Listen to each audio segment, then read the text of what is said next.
할렐루야. 오늘 말씀은 요한계시록을 보는데 요한계시록의 서론, 요한계시록의 서론. 이 서론은 계시록 1장을 잘 읽으면 계시록 22장 전체가 무엇을 말하는지 다 들었다. 뭘 말하는지? 뭘 말한다고? 무엇을 말하는지. 공부를 잘하는 사람은 수업 들을 때 집중해서 잘 듣는 사람이 공부를 잘하는 거예요. 집중할 때 뭐 할 수 있는? 집중을 잘 할 수 있어요.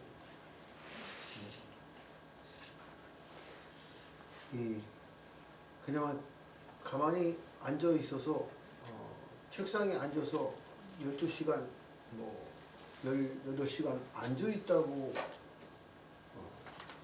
노력을 잘 한 게 아니고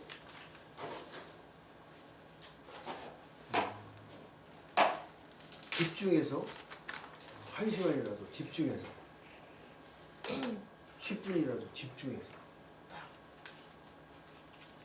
그 내용이 무엇인가를 집중해서 듣고 아주 관심 있게 들을 때 실력 있는 사람이 되는 거예요.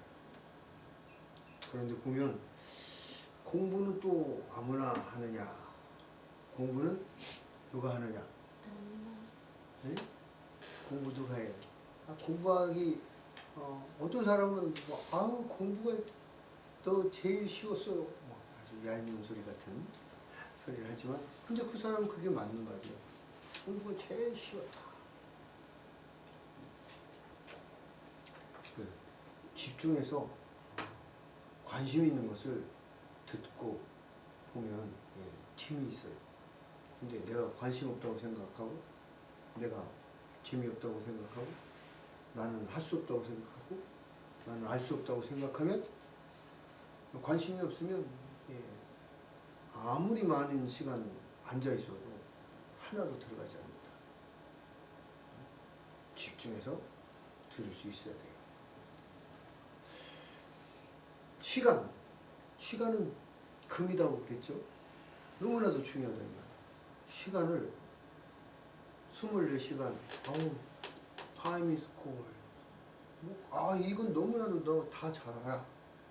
근데 진짜 시간을 돈처럼 쓰는 사람은 없다 이 말이에요. 없다기보다도 드물다고. 시간을 정말 금처럼 쓰는 사람들, 그 사람들은 대부분 어떤 사람이 돼요? 부자가 돼요. 부자. 부자들에게 동일하게 공통점이 바로 이거예요. 시간을 금같이 써, 금같이. 어떤 사람이 부자가 되고 싶으면 뭐를 해라? 아침에 일찍 일어나서 뭐를 해라? 이불을 개라. 정리정돈을 잘 하라 이 말이에요. 동선을 딱 자기 동선이 정확하게 바르게 깨끗하게 공부할 수 있는 분위기를 만들고 일할 수 있는 분위기를 만들고 집중할 수 있는 분위기를 만들고. 근데 막 산더미처럼 가난한 사람들을 가보면 공통적인 집에 가면 집이 공통적인 것이 집안 정리가 안 돼 있다 이 말이에요. 집안 청소가 안 돼 있대. 자기 방도 청소가 안 돼 있는데 어떻게 time is cold. 시간 관리를 하고 자기 관리를 할 수 있게 되냐. 시간은 금이다. 그러면 그건 뭐 추상적인 개념이 아니라 정말 여기 있던 걸 여기다 놓고 여기 있던 걸 여기다 놓고 여기 있던 걸 여기다 놓고 그럼 계속 시간을 이거 옮겨 놓는 일에 다 시간을 보낸다 이 말이야. 이게 아니라 항상 물은 여기 있는 거야. 딱 여기다 놓으니까 어때요?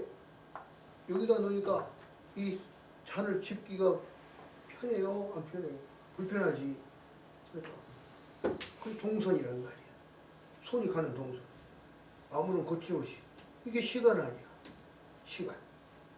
이렇게 되면 아이고 이렇게 시간을 몸을 에너지를 힘을 더 소비해야 된다. 효율을 높이기 위해서는 동선을 딱 정리해야 된다. 생각을 정리해야 된다. 그리고 관심사를 가져야 돼. 관심, 애정, 사랑, 목표. 그게 목표가 될 수도 있고 그게 목적이 될 수도 있고. 할렐루야.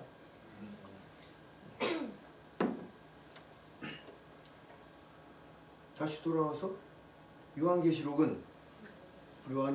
서론은 아주 중요합니다. 요한계시록 서론을 아는 것은 아주 중요한데 요한계시록 서론은 어디에 있다? 요한계시록 1장에 있다. 그래서 히브리 사고로 보면 히브리 사고는 통전적 사고, 통합적 사고, 통섭적 사고입니다.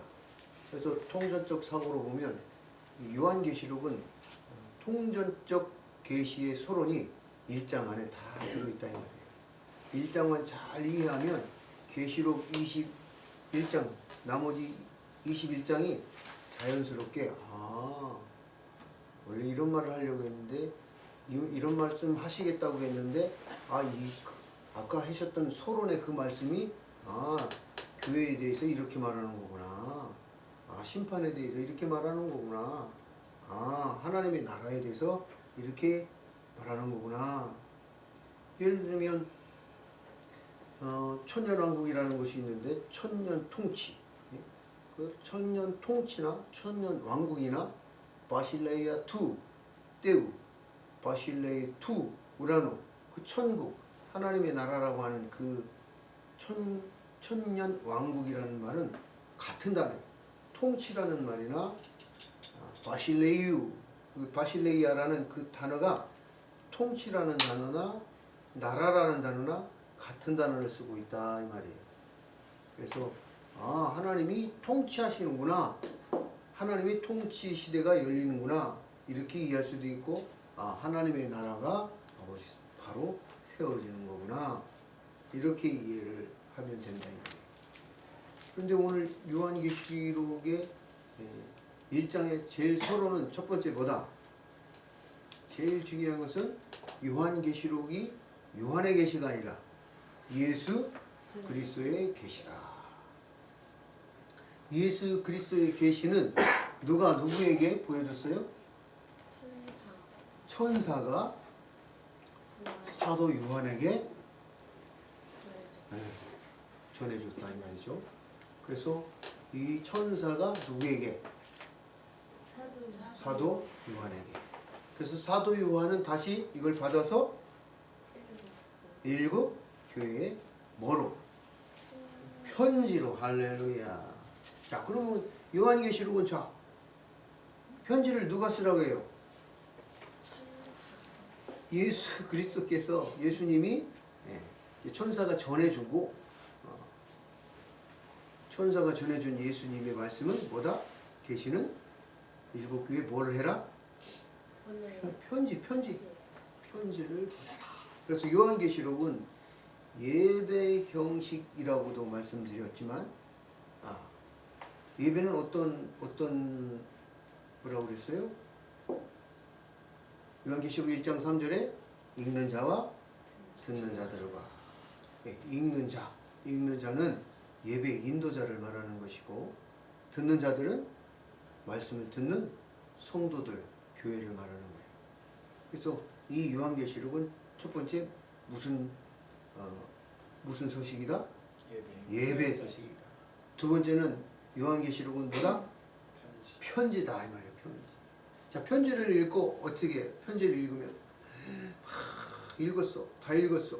그런데 막 한자 막 해석해서 막 이 단어는 무슨 뜻이고 이 편지 그렇게 읽는 사람 봤어요?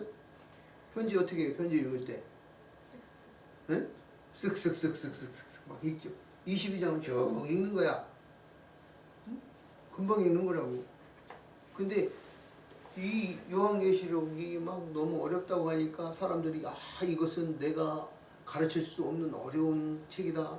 이 요한계시록은 하나님이 인봉한 책으로 함부로 열어서 가르치면 안 된다. 인봉해야 된다. 하나님 요한계시록은 인봉하지 말라. 유일하게 인봉하지 말라고 되어 있는 책인데도 인봉하고 딱 덮어놓고 가르치지 않는다 이 말이죠. 그런데 편지를 받아가지고 어떻게 해야 돼요? 편지를 받았으면 읽어야 돼. 아니 읽기 전에 편지를 딱 받았어. 우체부가 와서 편지요 하고 편지예요 편지.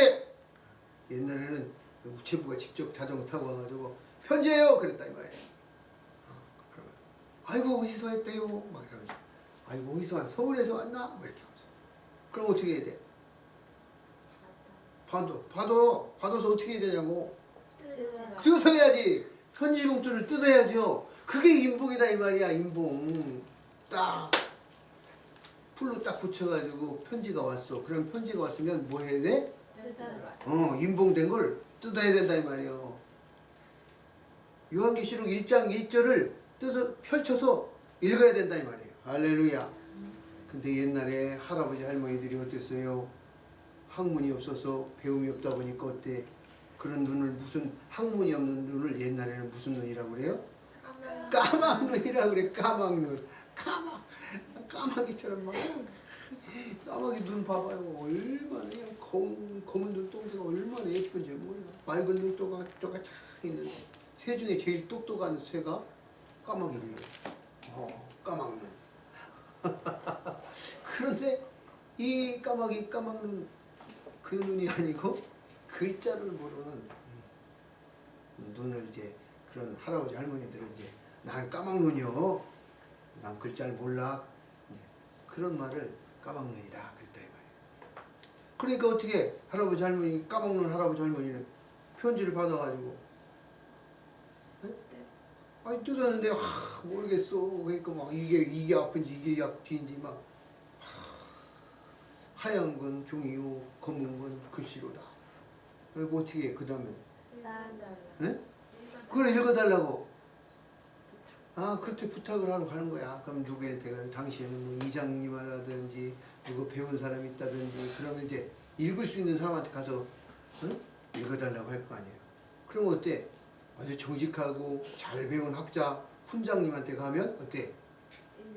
제대로 읽어주겠지. 그런데 마음이 나쁜 사람은 어때요? 막 바꿔서 엉뚱하게 막 아이고 어머님 요번에 제가 돈을 벌어서 100만 원을 보냈으니 어디 가서 찾아가세요.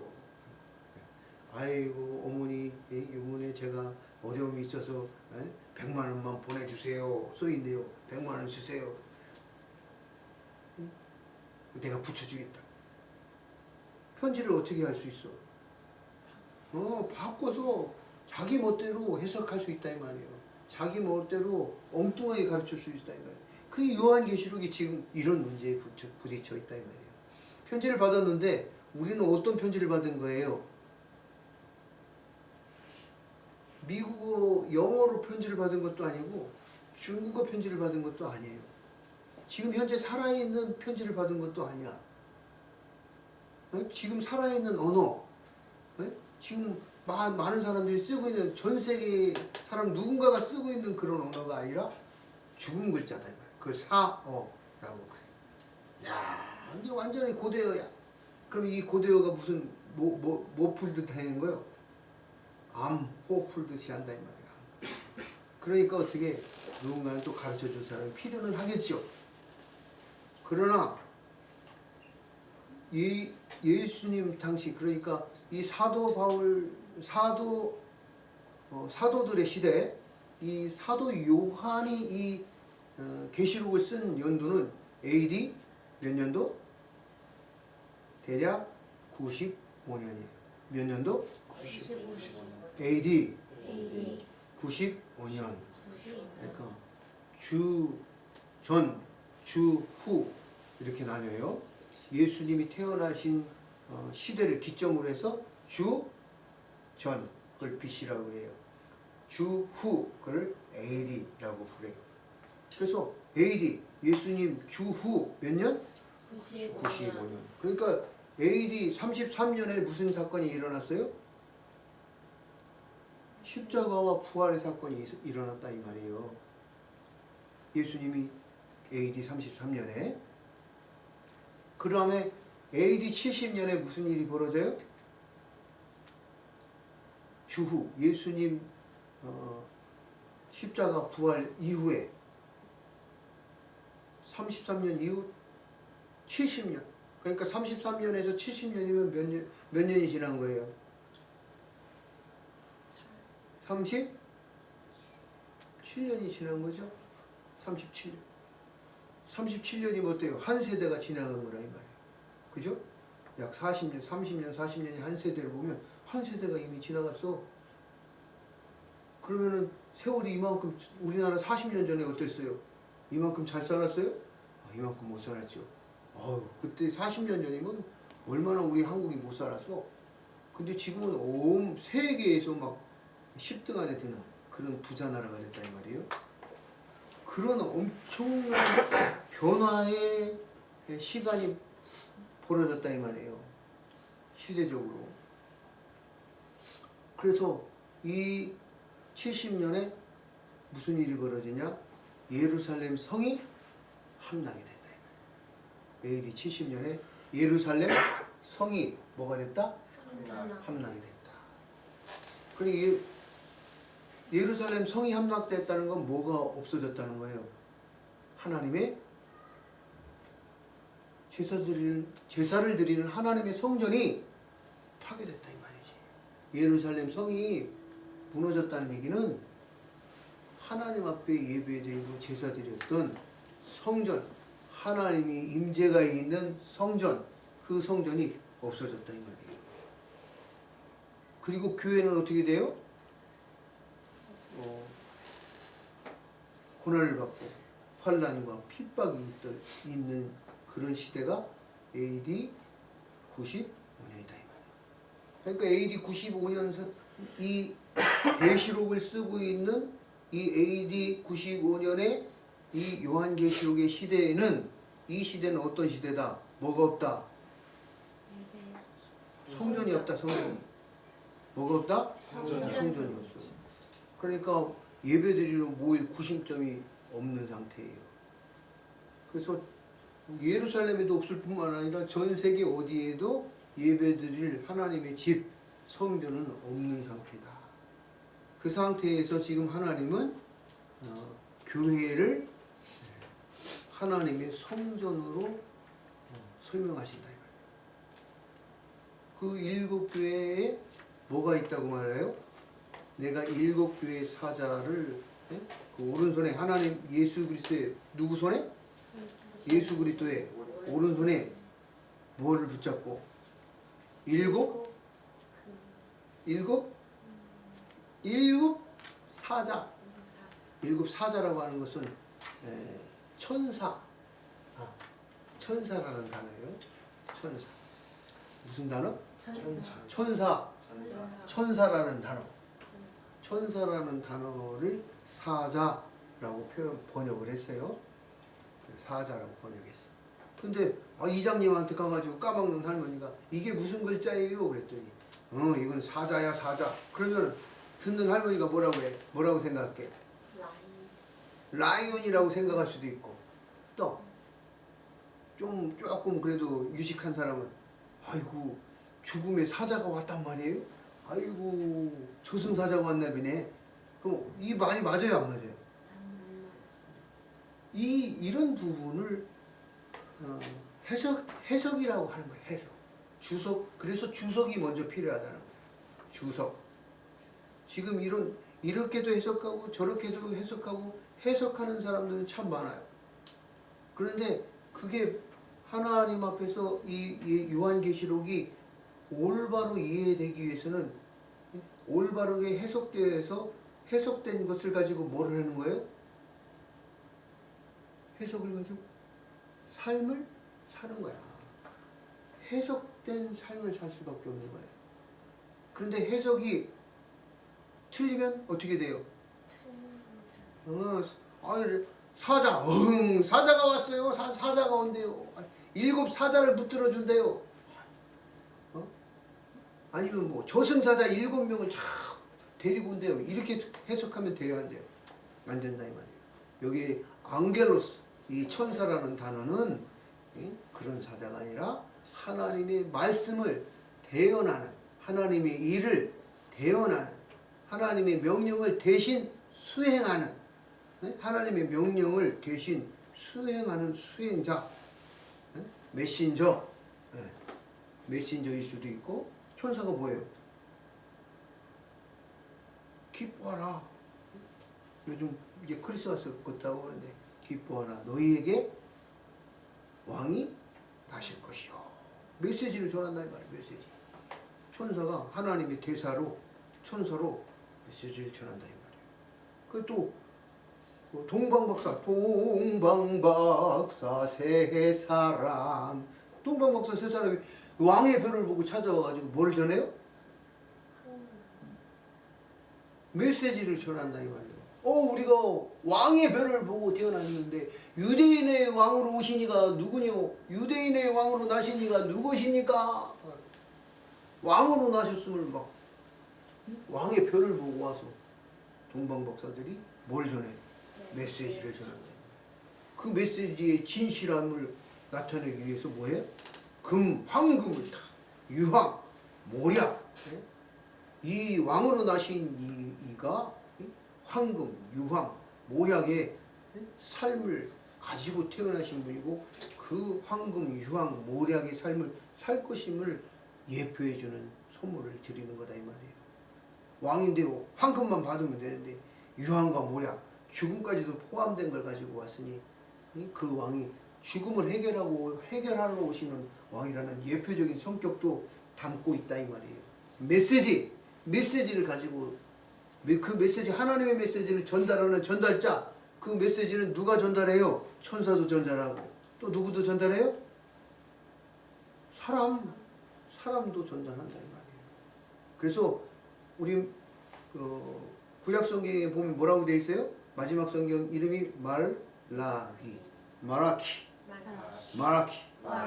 그 말라기라는 그 마라키가 바로 사람이 그 하나님의 천사로서 수행을 하는 그 사자를 표현하는 거다 이 말이에요.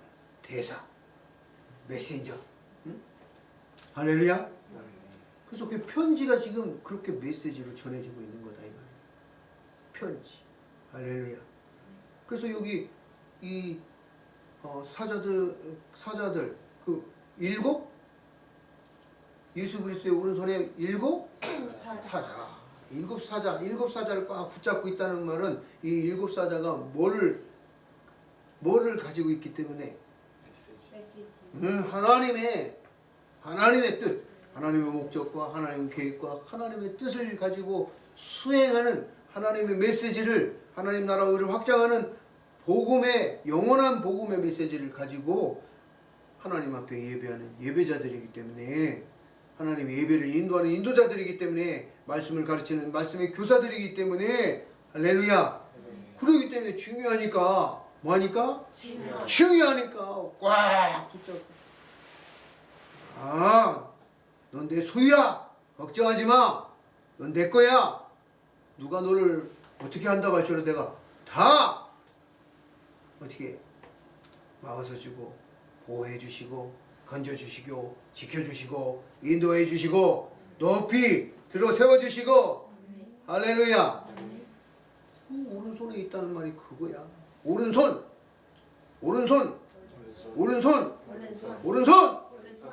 하는 순간 이게 뭘 말하는 거예요? 하나님의 능력을 말하는 거야. 오른손. 그러면 내가 능력이 하나님으로, 내가 능력이 있으니까 세상 어떤 자들보다 다 더 크고 놀라운 모든 것을, 창조의 능력을 가지고 있는 내 손, 내 의로운 손, 내 생명의 손, 내 거룩한 손, 이 손으로 내가 너를 지키시고 보호하시리라. 할렐루야. 아멘. 그래서 오른손 그러면 함부로 막 넘어갈 단어가 아니다 이 말이에요. 이게 바로 히브리 사고의 의미다 이 말이에요. 미니. 오른손. 그 오른손에 뭘 해? 붙잡고 있다고. 누구를? 일곱 사자를. 그래서 어떤 사람은 막 이게 아니다 이거는 천사다. 그래 이 단어를 봐라. 단어가 천사이기 때문에 천사로 봐야 된다. 이렇게 얘기하는 사람도 있고 이런 신학자가 있어요. 이건 뭐예요? 이렇게 해석하고 저렇게 해석하는 건 뭐라고 그랬어요? 해석이라고 그랬어요. 해석한 대로 살 수밖에 없다고 했습니다. 그렇기 때문에 해석이 정말 중요합니다. 근데 그 해석보다 먼저 있어야 되는 게 뭐예요? 주석이라고 하는 거예요. 주석과 해석. 주석은 뭘까요? 네. 네? 원래의 말. 할렐루야. Then and there. 다 같이. Then and there. Then and there. Then and there. 네. 그때 그리고 거기서. 주석은 뭐다? 그때 그리고 거기서. 그때 그리고 거기서. 그때 그리고 거기서가 바로 뭐예요? 주석이다 이 말이에요. 주석. 1세기 당시 그러니까 AD 95년 사도 요한이 반모섬에서 이 요한계시록을 쓸 때 그때 그리고 거기서의 이 미닝이 무엇이었느냐? 그 1세기적 미닝을 아는 것이 뭐예요? 주석이다. 근데 이걸 더 온건하게 더 바르게 더 가까이 해석을 하려면 어떻게 해야 돼요? 이 1세기 당시에 이 미닝이 어디에서 근간해서 이 뿌리가 어디서부터 오는지를 알아야 되죠. 네? 그 뿌리가 어디에 있어요? 구약에 있고 그 구약의 뿌리에 어디에 있어요? 토라에 있다 이 말이에요. 모세오경, 토라, 네빔, 케투빔. 그래서 이 성경 구약에 이 네빔 선지서라고 하고 케투빔 역사서라고 해요. 이 구약 성경에서 이 내용의 뿌리와 근간, 기초, 기본이 여기에서 나온다. 이 구약에서 이 컨셉이 온다 이 말이에요. 그 컨셉이 이 1세기 당시에 교회의 이 사도 요한의 사상, 머리, 이 마음, 그러니까 문,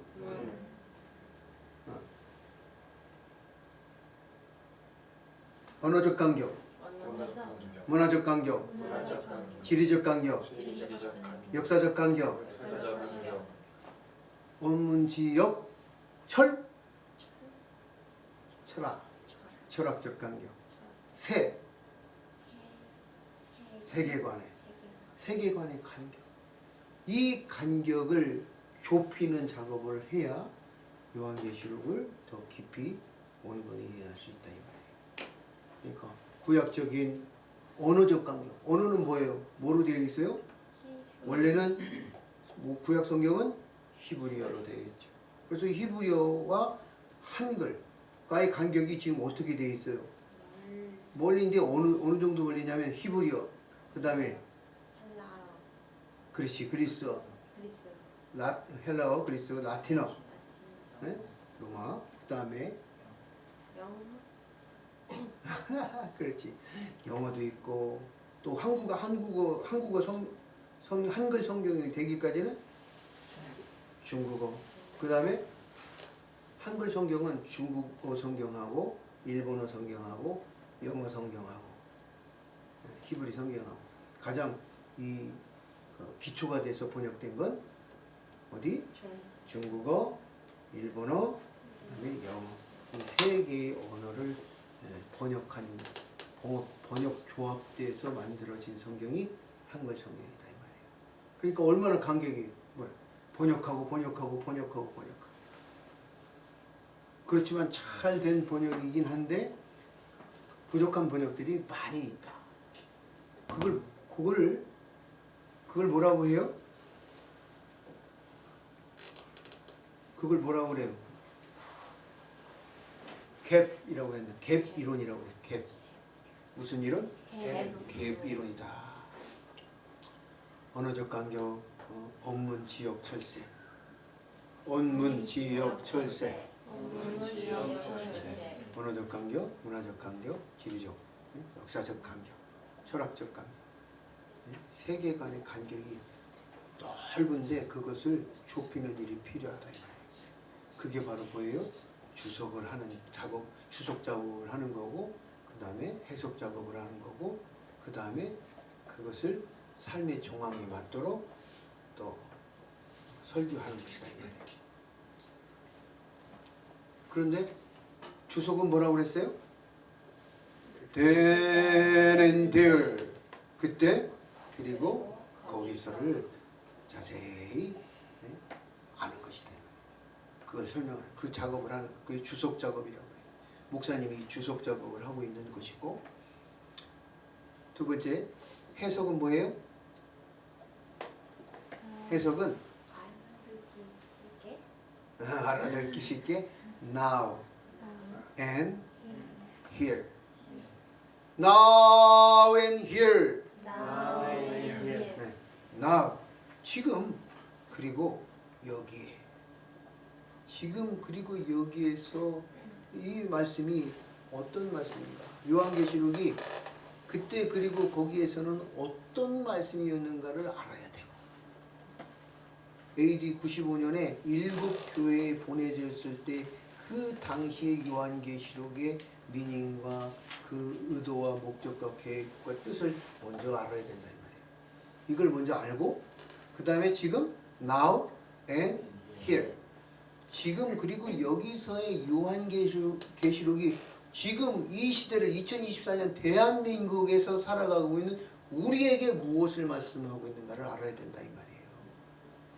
2024년 지금 대한민국이 아니라 저기 이북 북한의 동포들에게 우리하고 동일한 메시지가 아니다 이 말이지. 물론 하나님의 이 성경의 말씀은 동일하지만 오리지널한 then and there 그때 그리고 거기에서의 그 미닝은 똑같지만 뭐 어떻게 살까요? 이 북한 사람들은 예수 믿고 자유가 없는데 네? 거기에서 그 북한 사람으로서 예수 믿는 지하교회 사람들은 뭐 할 수밖에 없어요. 지금까지 수많은 북한에 있는 지하교회 성도들은 어떻게 했어요?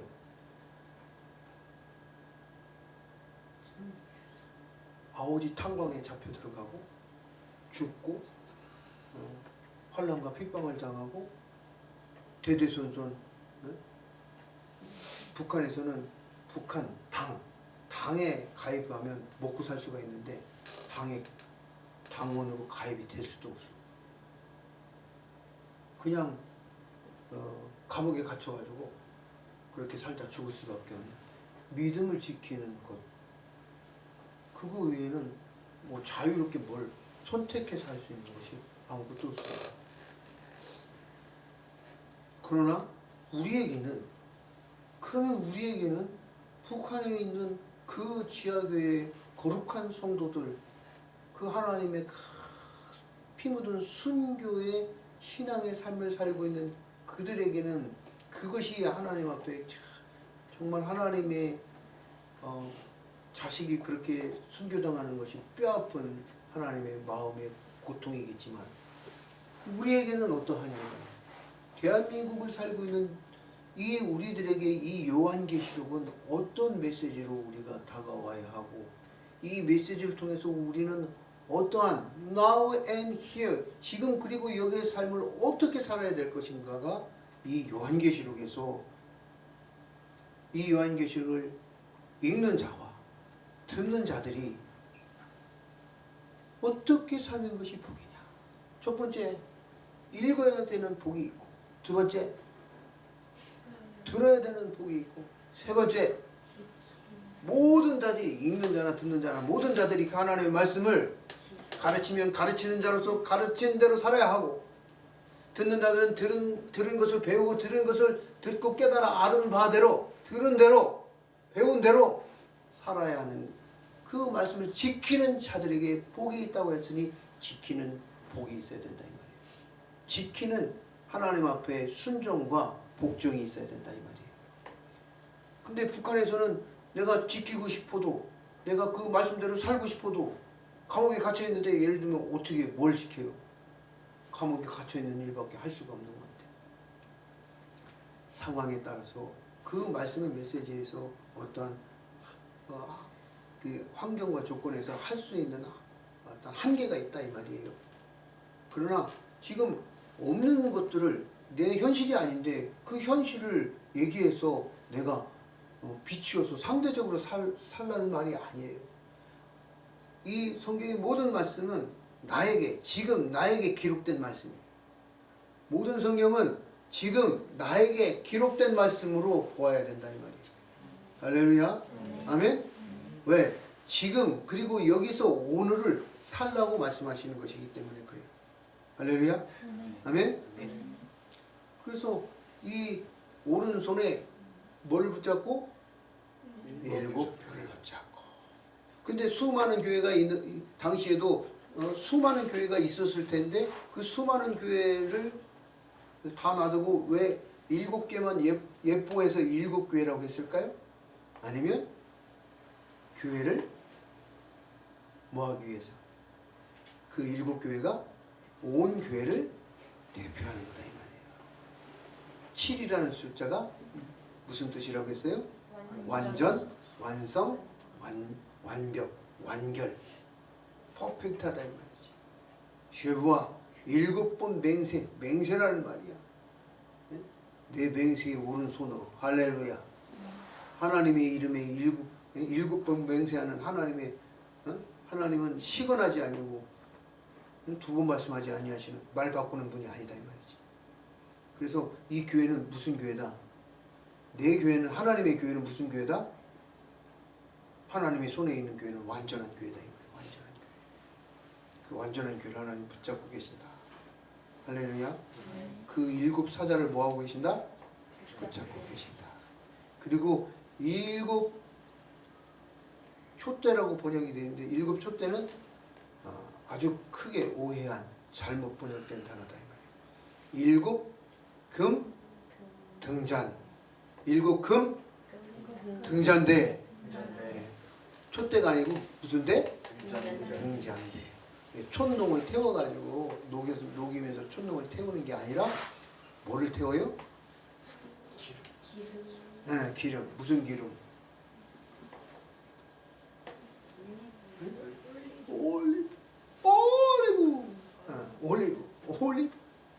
올리브 나무의 그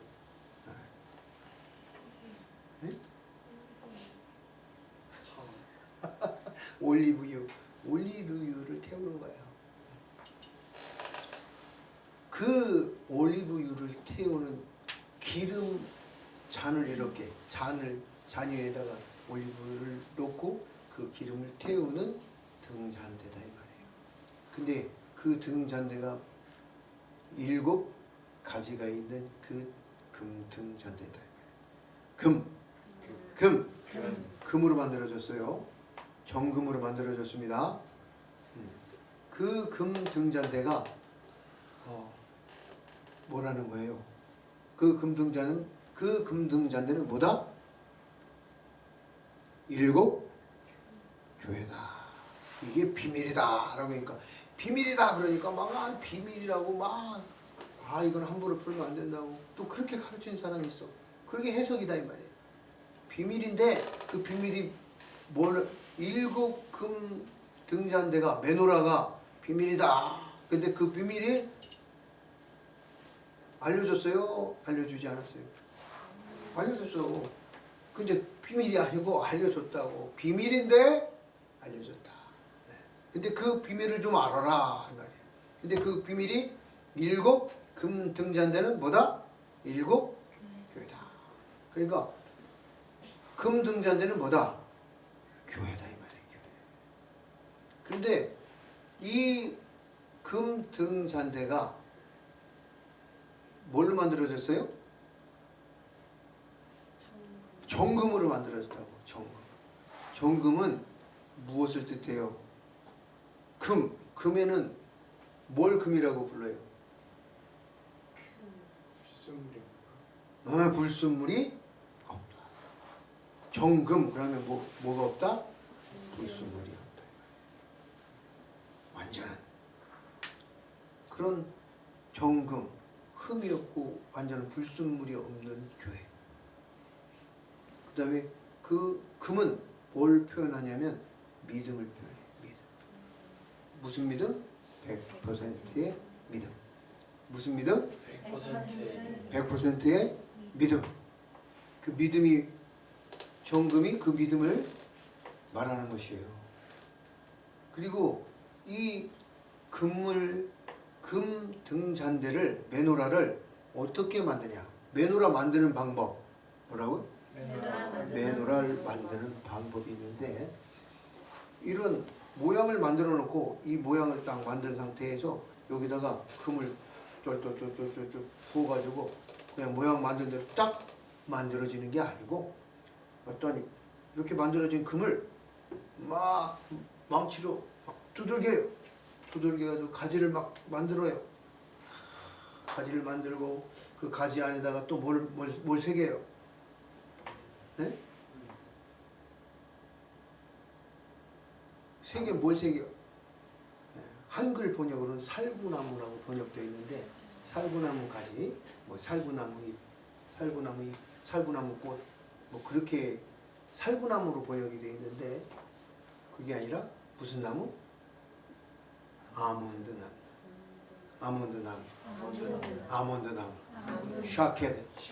샤케드 나무. 그래서 샤케드 나무를 거기다 새겨 넣는 거예요. 샤케드를. 그 다음에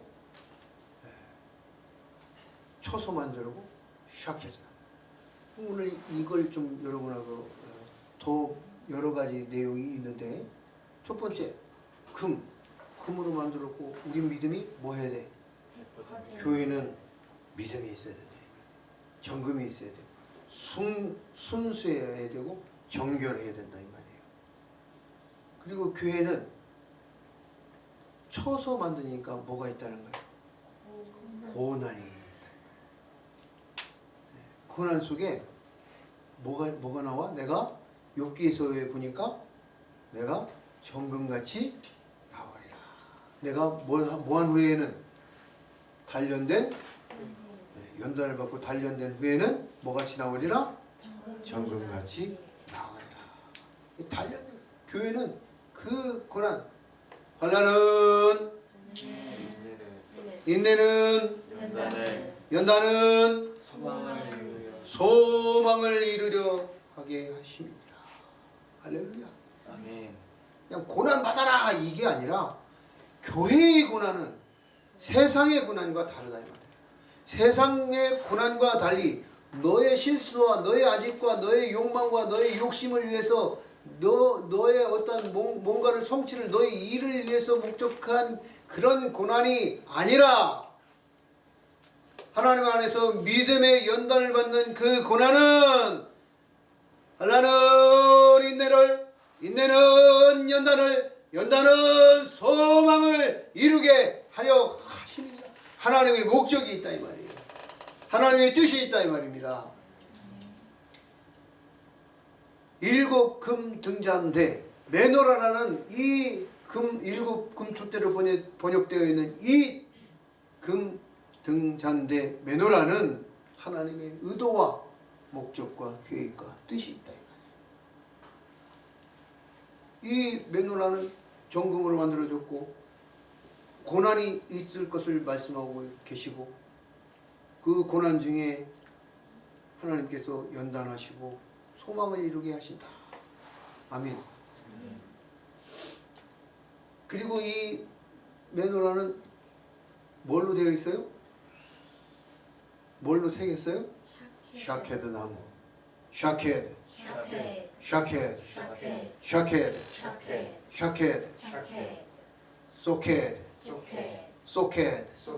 소케드라는 것은 지켜보실 거다. 소케드라는 말은 뭐한다?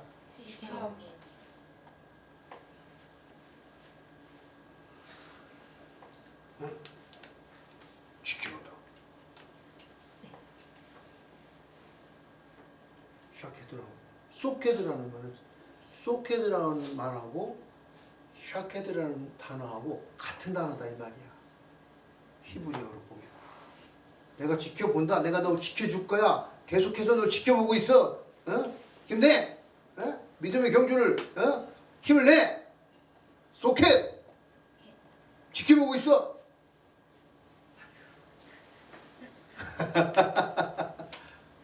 그게 바로 샤케드의 나무고, 이 샤케드라는 아몬드 나무가 바로 샤케드고, 그 하나님이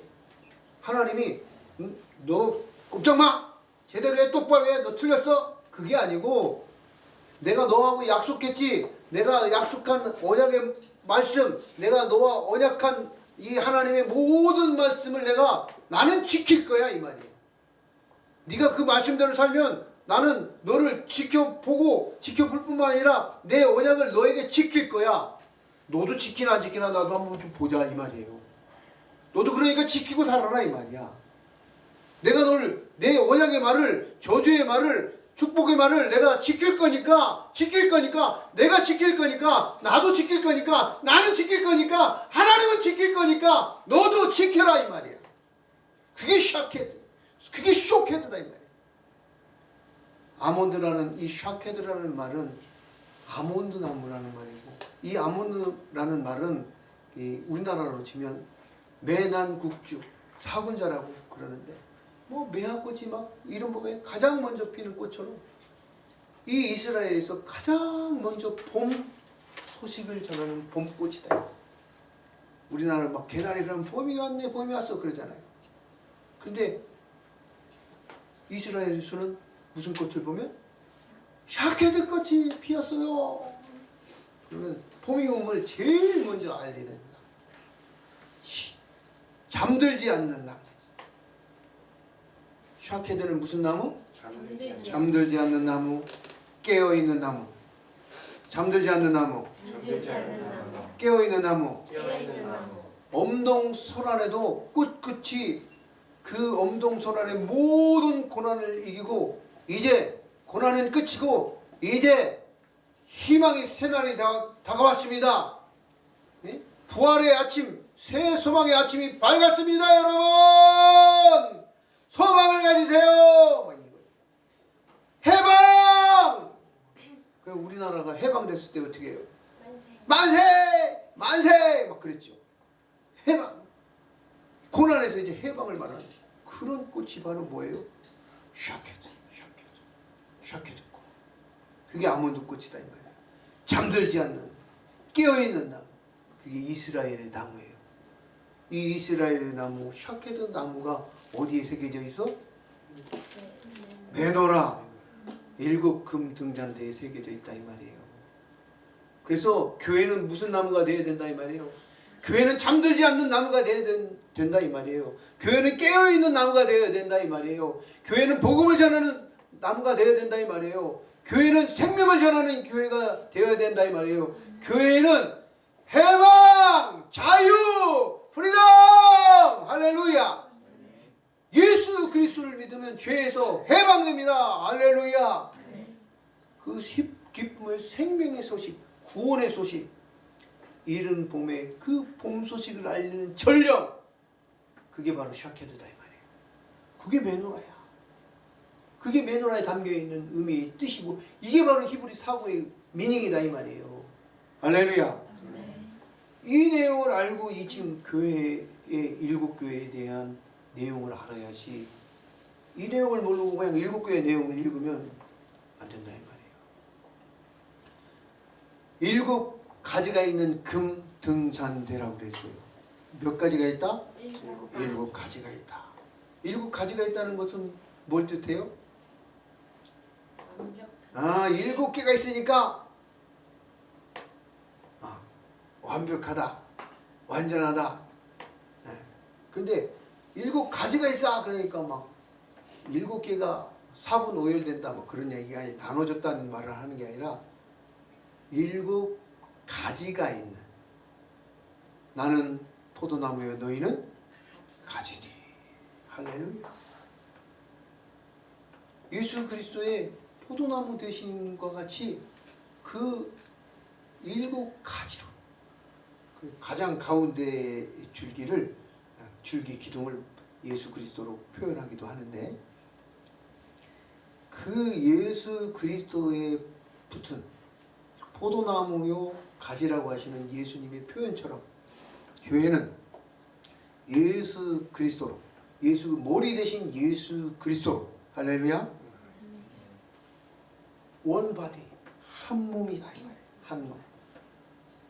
7 금등잔대 7가지가 있는 7 금등잔대는 7개 금등잔대가 아니라 7가지가 있는 금등잔대가 정확한 표현이다 이 말이에요. 7가지가 있는 금등잔대 할렐루야 이게 정확한 표현이에요.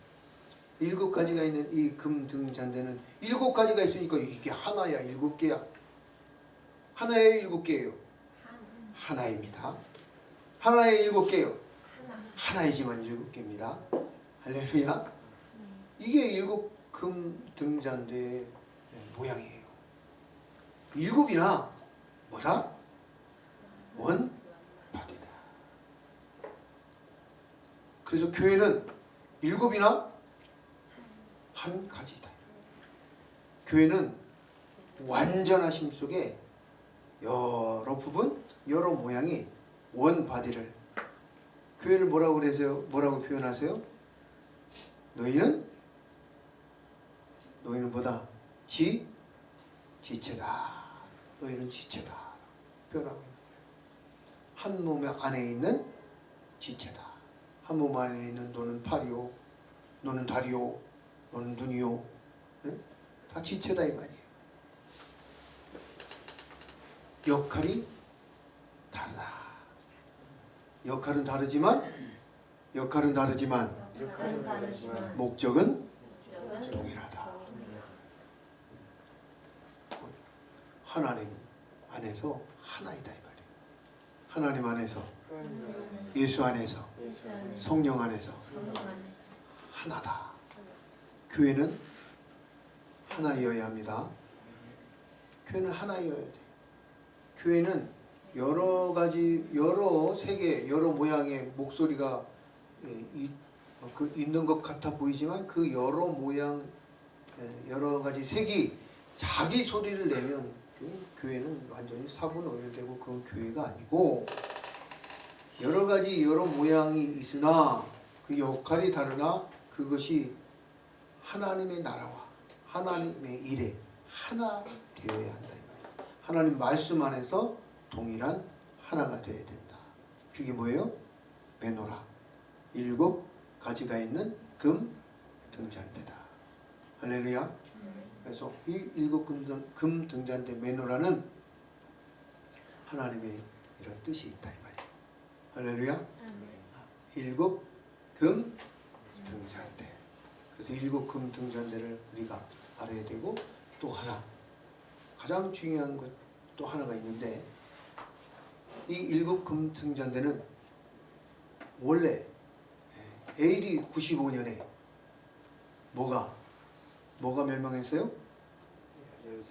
예루살렘 성이 파괴되고 예루살렘 성 안에 있는 하나님의 성전이 무너졌다 이 말이에요. 예루살렘 성전이 돌 위에 돌 하나가 없이 완전히 다 무너졌다. 우리가 지난번에 예루살렘 가면서 남아있는 그 일부 잔해 거기다 예수님 위에 또 세워서 그렇지 그것마저도 없었던 거의 없었는데 거기 남아있는 무슨 벽? 우리는 통곡의 벽이라고 부르지만 그 사람들은 그렇게 부르면 아주 싫어해. 유대인들은 뭐라고 불러요? 서쪽 벽. 그런데 그 사람들 가가지고 그 기도의 벽, 통곡의 벽, 서쪽 벽에 가가지고 뭐해요? 기도하고 그러죠. 왜? 예루살렘 성이 빼앗긴 바 됐고 지금도 반쪽으로 나눠져 있고 거기에는 서지 못할 것이 서서 우상의 신이 주인으로 자리 잡고 있고 그런데 그 성이 예루살렘 하나님의 집, 하나님의 성전이 완전히 무너졌기 때문에 AD 몇 년도에? AD 70년. 디도 장군에 의해서 누구 장군? 디도 장군에 의해서 완전히 무너졌다 이 말이에요. 그래서 돌 위에 돌 하나도 없는 이 상황 속에서 그러면 이 성전에 뭐가 있어야 돼 원래? 하나님의 성전에? 하나님 성전에는 이방인의 뜰도 있어야 되지만 응? 제사장의 뜰도 있어야 되고 또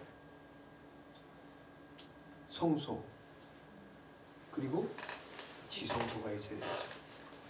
근데 메노라는 어디에 있어야 돼요?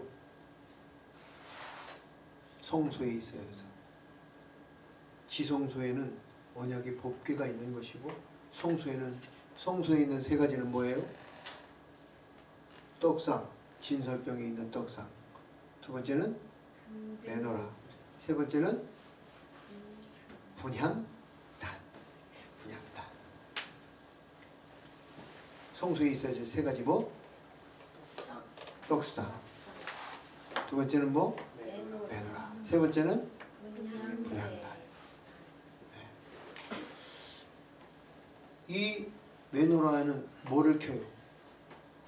불을 켜야죠. 그래서 빛이 비춰야 돼요.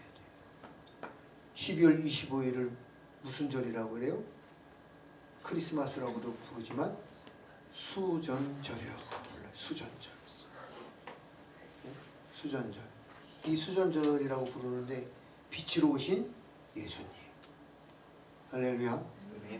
완전히 멸망이 된 이 성전에서 다시 불을 켜게 된 것을 기념해 가지고 그걸 뭐라고 그래요? 수전절이라고 그런다 이 말이에요. 그래서 예수님이 이 수전절, 이 겨울에 교회 앞에서 교회가 타락한 그 성전을 예수님께서 말씀하시면서 이 성전을 헐라 내가 사흘 만에 다시 세우리라 이렇게 말씀하시는 거예요. 그때 예수님이 세상에 빛으로 오셔서 어둠의 요한복음에 뭐라고 그래요? 빛이 어둠의 빛이 되어 어둠이 그 빛을 알지 못하더라. 빛으로 오신 예수 그리스도. 그래서 이 메노라는 뭐를 밝혀요? 불을 태워서 올리브유를 태워서 빛을 밝히는 거다 이 말이에요. 그래서 빛이 꺼지지 않도록 간검의 법칙이 있어요. 무슨 법칙? 간검의 법칙. 빛을 비추도록. 여러분의 빛이, 여러분의 삶의 빛이, 여러분의 말씀으로 사는 말씀의 빛이 꺼지지 않도록 해야 된다. 기도의 불이 꺼지지 않도록 해야 된다. 말씀의 불이 꺼지지 않도록 계속 뭐 해야 돼? 간검해야 된다. 뭐 오늘 예배드리러 가기 싫다. 오늘 토요일부터 히브리서하고 너무 지치고 피곤하고 힘들어. 쉬고 싶다. 놀고 싶다. 뭐 하라? 간검하라. 간검한다는 건 뭐예요? 촛불을 태울 때 어떻게 심지가 이렇게 타면 검은 게 나오고 그러면 그게 있으면 뭐가 나와요? 그름이 나오죠. 온통 이 금으로 되어 있는 방에 그름이 나면 어떻게 되겠어요? 안 되겠죠. 그래서 그런 불똥을 다 제거하고 그 심지를 잘라주고 그름이 나지 않도록 하고 기름이 떨어졌나 떨어지지 않나 확인해서 기름 채워주고 이걸 바로 뭐라고 그래요? 간검하는 거예요. 우리의 믿음을 간검해야 돼요. 내 믿음의 삶을 간검해야 돼요. 계속 간검해야 돼요. 그래서 간검의 법칙이 있고 빛을 비추는 빛의 법칙이 있다 이 말이에요. 메노라에는 교회는 다시 얘기해서 교회는 뭐 해야 돼? 빛을 비추는 역할을 해야 된다 이 말이에요. 너희는 세상의 빛이니 세상의 빛을 말통에 감추지 말고 세상에 비춰라 이 말이에요. 네? 할렐루야. 등잔 위에 두라 이 말이죠. 할렐루야. 너희가 세상 위에 등잔에 빛이 되라 이 말이에요. 메노라는 그런 뜻이 있다 이 말이에요. 빛을 비추고 그리고 그 메노라는 간검해야 돼. 그 빛이 거룩해야 된다 이 말이지. 성결해야 된다 이 말이죠. 옷이 더러워졌으면 교회는 어떻게 해야 돼? 교회가 만약에 잘못됐던 길로 말씀에서 벗어난 길로 구부러진 화살, 비틀어진 활을 가지고 있고, 교회가 요즘 이런 걸 회개해야 될 것 같아. 비틀어진 활을 갖고 있어. 무슨 활? 비틀어진 활. 비틀어진 활 가지고 쏘면 어떻게 돼요? 분명히 쏠 때는 관역에다 명중하게 딱 100% 명중하게 관역에 딱 쐈는데 빗나가요, 빗나가지 않아요? 그걸 죄라고 그래. 하마르티야, 하마르티야, 빗나갔어. 그게 죄다. 교회가 비틀어진 활을 갖고 쏘면 안 돼. 그러니까 구부러진 화살을 쏘면 되는데 활은 아주 좋아. 근데 구부러진 화살을 쏘면 어떻게 돼? 명중을 딱 하려고 관역을 맞췄는데 어떻게 가? 100%? 하마르티야! 벗어났어! 그게 죄다 이 말이에요. 교회는 비틀어진 활, 구부러진 화살을 쓰면 안 된다. 말씀에, 진리의 말씀에 바로 서야 돼요. 의의 말씀에 바로 서야 돼요. 교회의 활과 화살은 하나님의 말씀이어야 한다 이 말이죠. 성령님의 말씀. 할렐루야. 그래서 교회는 이 빛을 잘 간검하고, 교회는 이 빛을 비틀어냈는지 비틀어지지 않았는지 교회 스스로가 자꾸 간검할 수 있는 유일한 방법은 말씀을 정확하게 알고 말씀을 정확하게 가르쳐야 돼. 그러기 위해서는 말씀을 주석적인 말씀을 해야 되고 해석적인 말씀을 알아야 된다. Then and there, now and here. 다 같이. Then and there, now and here. 할렐루야. Then and there, now and here. Then and there, now and here. Then and there, now and here. Then and there, then and there, then and there, now and here. Now and here. Now and here. 성경을 그냥 자기 멋대로 해석하면 안 된다. 그래서 스승이 필요하고, 그래서 교사가 필요하고, 그래서 말씀을 가르치는 자가 필요한 것이고, 말씀을 잘 가르치는 자를 만나는 것이 그래서 큰 복이기도 한 겁니다. 할렐루야. 아멘.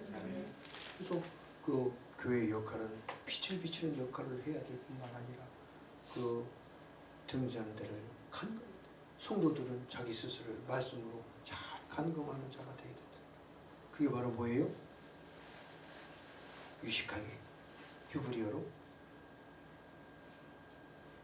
메노라, 메노라, 메노라, 메노라, 메노라, 메노라, 메노라, 메노라. 메노라는 7가지가 있는 금 등잔대다. 교회는 뭐다? 교회는 교회의 이미지는 뭐다? 신약교회의 이미지는 계시록의 신약교회의 이미지는 뭐다? 메노라. 신약 전체의 이미지는 뭐다? 십자가. 구약 전체의 이미지는 뭐다? 다윗별이. 이미지. 구약의 이미지는 다윗별. 신약의 이미지는 십자가. 그런데 계시록에서의 교회의 이미지는 뭐다? 메노라다. 교회는 메노라의 이미지를 딱 가지고 붙잡고 있어야 돼. 그래서 이 의미를, 이 서론을 알아야만 요한계시록의 7교회의 내용을 우리가 받들고 읽을 수 있는 것이다 이 말이에요. 이 내용을 딱 알고 있는 상태에서는 7개에서 얘기를 하는 그 편지를 어떻게 읽을까요? 빨리 읽을 수 있어요? 천천히 읽어야 돼. 빨리 읽을 수 있는 거다 이 말이에요. 그래서 요한계시록 오늘 뭐다? 요한계시록은 계시다. 계시다. 계시다. 요한계시록은 또 뭐다? 편지다. 응? 할렐루야.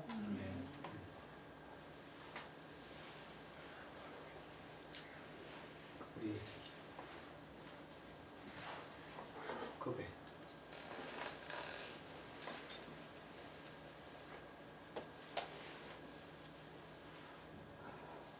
빨리빨리.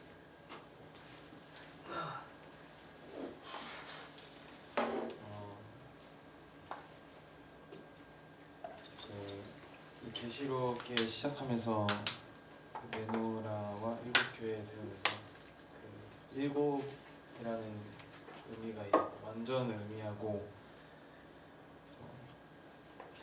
그래서 또 소케드 지켜보시는 하나님과 그 빛을 비추는 역할을 배우면서 이제 그때 이제 계시록이 쓰여질 당시에 하나님이 또 우리의 그 쓰여진 또 의도와 또 지금 내가 여기 교회에서 어떻게 어떤 역할을 해야 될지 또 배워서 그런 빛을 비추는 그게 이제 말씀으로 세워져서 빛을 비추는 역할이 되었으면 좋겠다 생각했습니다.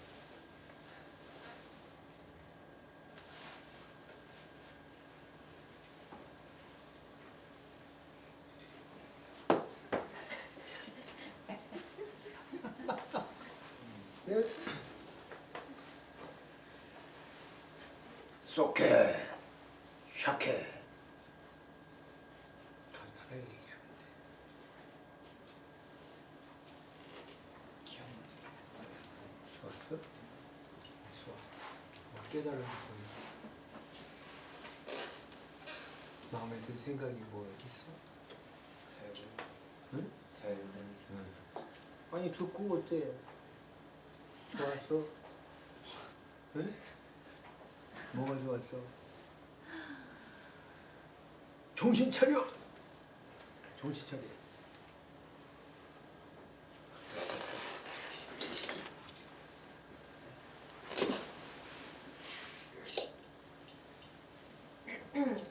저는 주석과 해석에 대해서 생각을 하게 됐는데 주석이 되는 대열이라는 걸 까먹고 있었는데 다시 알게 됐고 그리고 주석이 중요하다고 생각했었는데 근데 해석까지 생각을 못했었어요.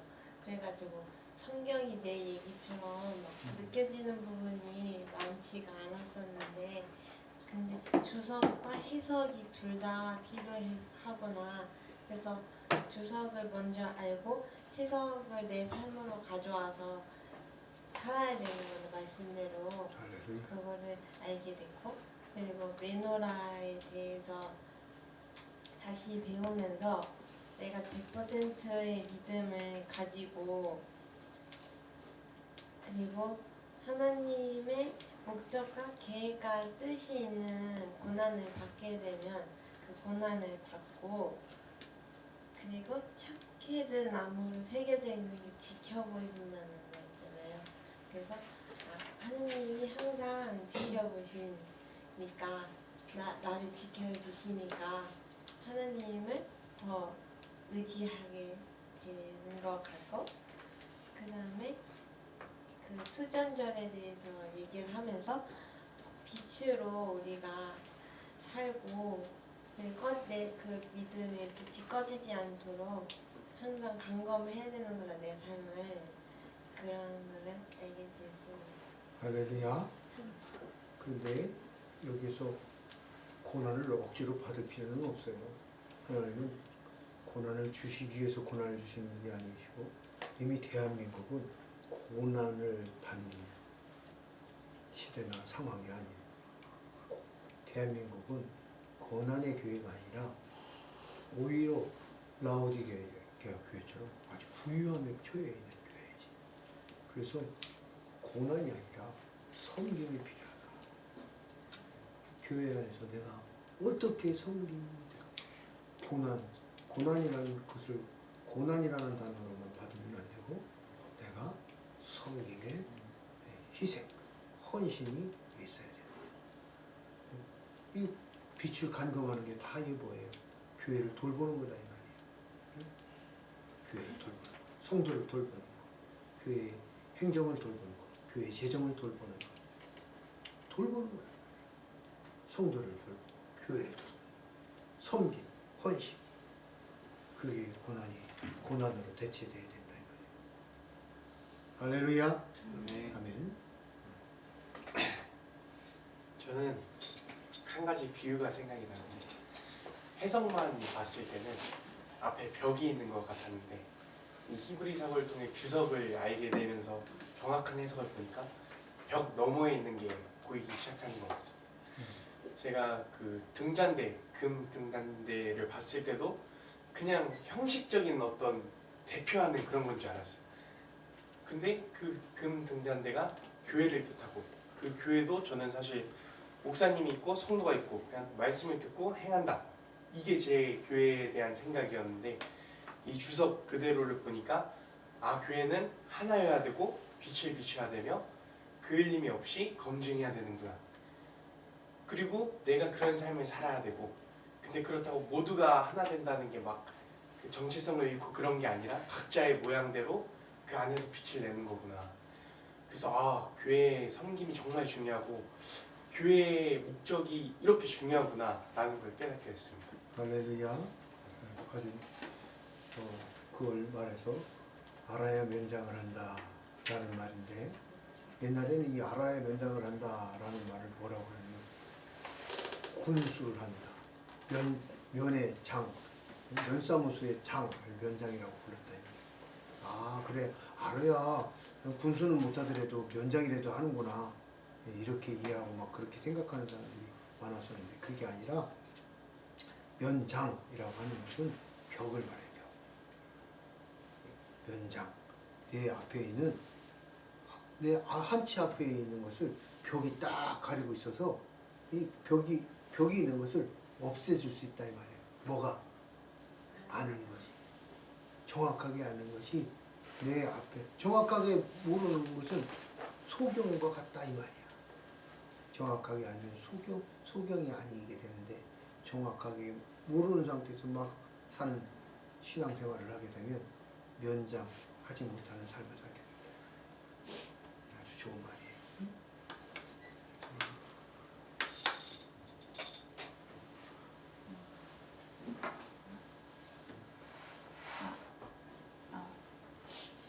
금등잔대 그냥 어떤 사물로 그냥 볼 수 있는데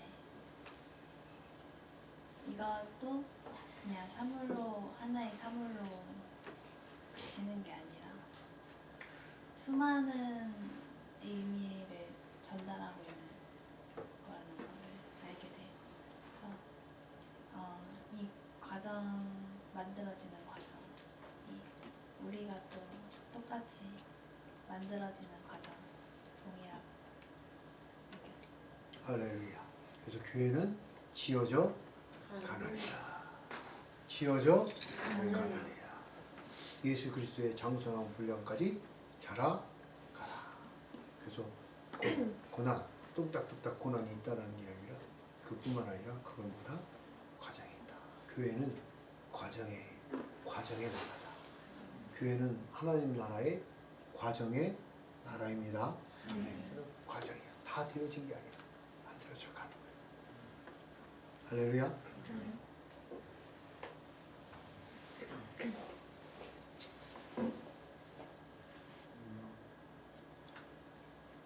그래도 오늘 교회에 대해서 더 말씀을 듣고 계시록에서 정말 메노라가 교회를 상징하고 그 교회가 붙이거나 주물러 부은 것이 아니라 쳐서 그거를 만들어가고 방금 말씀해 주신 것처럼 그 과정을 하나님 나라를 향해 과정을 가는 곳이라고 이렇게 배우게 되면서 정말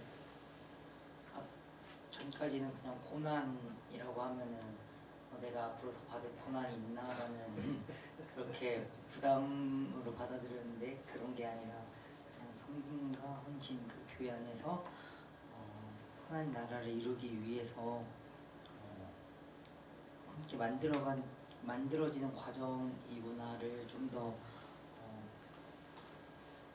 시선이 그쪽으로 더 옮겨지는 그런 시간이 돼서 참 감사한 그런 시간이 되었고 또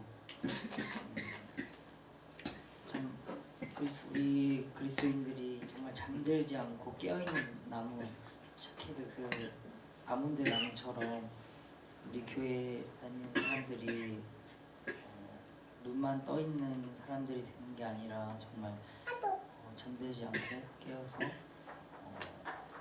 하나님 말씀에 정말 불을 켜고 하나님께서 하시는 일들을 따라가고 쫓아가는 자들이 됐으면 좋겠다라는 생각이 들었습니다.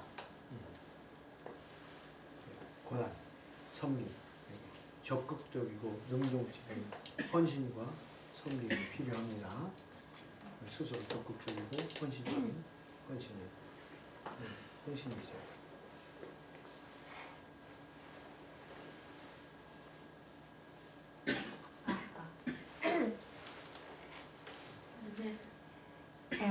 요한계시록에서 7교회가 왜 이 7가지가 있는 등잔대일까를 몰랐었는데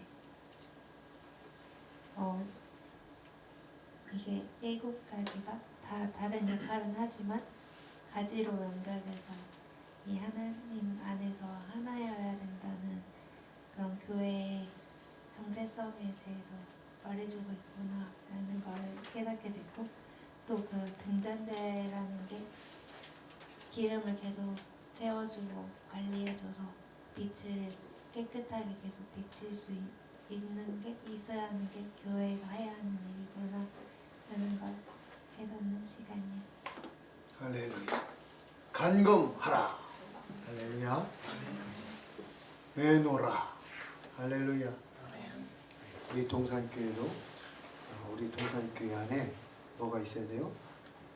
내놓으라가 있어야 되는 것이고, 자, 아까 말하다가 좀 설명이 부족한 설명이 있는데 이 내놓으라가 어디에 있다고 했어요? 성소에 있다고 그랬죠. 성소. 메노라가 있는 곳이 뒤집으면 메노라가 있는 곳이 뭐다? 성소다. 메노라가 있는 교회는 하나님의 성소다 이 말이에요. 그래서 너희가 하나님 말씀에서 떠나고 너희가 타락하고 너희가 죄를 버리지 않고 첫사랑을 회복하지 않으면 그 촛대를 옮기리라. 내가 내 안에, 내가 내 안에라는 말씀이 사라지는 말씀. 어마어마한 거다. 교회에 메노라가 있다는 건 하나님의 임재가 있다는 거예요. 교회 예수 이름으로 있는 교회는 하나님의 임재가 있는 성소이다. 할렐루야. 엄청나게 중요한 포인트예요. 이걸 사람들이 모른다고. 이걸 이해를 못하고 있어요. 이 then and there를 알아야 된다. 성소의 then and there. 할렐루야. 저 개영과 그래서 그 교회 공동체로서의 예배가 그렇게 중요한 거다. 뭐 요즘 뭐 비대면 예배, 비대면 예배는 개인 예배로, 개인 예배는 비대면이 아니라 언제든지 개인 예배는 언제든지 드리는 거고, 공적 예배는 이게 바로 읽는 자와 듣는 자들과 지키는 자들의 그 삶이 총체적으로 총화적으로 있는 그게 바로 교회인데, 그게 바로 메노라가 있는 성소 공동체다 이 말이에요. 그래서 공동체 예배가 아주 중요한 부분이다 이 말이에요. 할렐루야. 네. 일개개인에게 메노라가 있다 이런 말씀은 없어요. 교회가 뭐다? 메노라다라고 말씀하시는 거예요.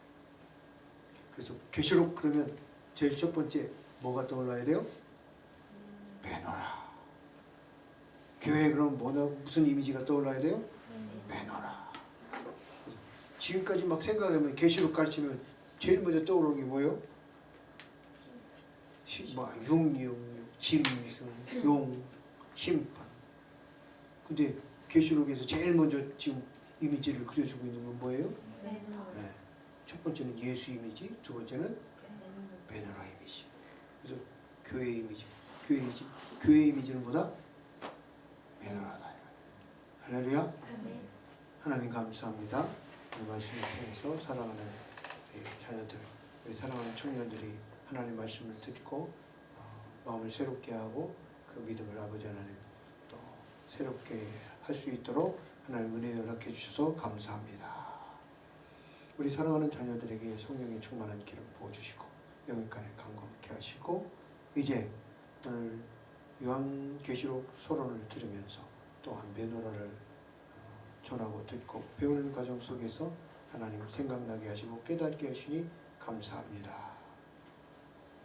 이제 하나님의 뜻 가운데 교회의 기둥들이 되게 하시고 이 나라의 민족의 큰 아버지 하나님 동향들이 되게 하셔서 이 나라의 민족을 하나님의 빛으로 비추며 하나님 말씀으로 세워 가르치는 자들이 될 수 있도록 하나님 지도하시고 인도하시고 아버지 하나님 연단전 후에는 아버지 하나님 정금같이 나올 수 있고 또 하나님 아버지 하나님 연단 후에는 소망을 이루게 하시는 은혜가 있게 하옵소서.